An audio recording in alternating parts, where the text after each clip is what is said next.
இந்த 2026ஆம் ஆண்டுல மிதுன ராசிக்கு பிசினஸா இருக்கட்டும், பணம் வரவா இருக்கட்டும், பொருளாதார ரீதியா எப்படி இருக்க போகுது? பொருளாதாரம் எடுத்தீங்கன்னாவே குரு பகவான் தாங்க. அன்றாட தேவைக்கு உண்டான பணம் யாருன்னா சுக்கிர பகவான். சுக்கிர பகவான் உங்களுடைய யோகாதிபதியா இருக்கார். 2வது குரு பகவான் எடுத்தீங்கன்னா அவர் பாதகாதிபதியும் அவர் தான், தொழில் கிரகமும் அவர் தான். பாதகாதிபதியான கிரகம் 2ஆம் இடத்துக்கு வராரு.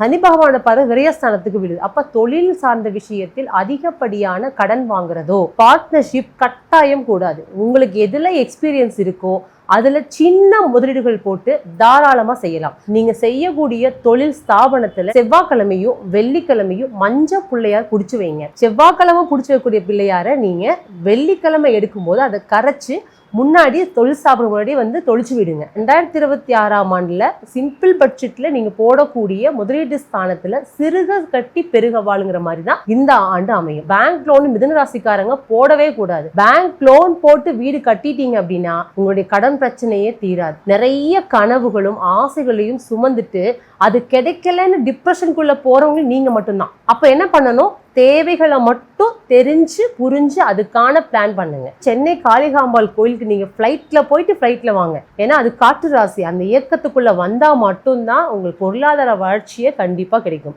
வண்டி, வாகனம், சொத்துக்கள் சேர்க்கை, பொருளாதார வளர்ச்சி எல்லாமே இருக்கு. கடின முயற்சி, உழைப்பின் மூலமா மட்டும்தான் கிடைக்கும். நீங்க ஆணித்தரமா சொல்லிக்கிறேன்.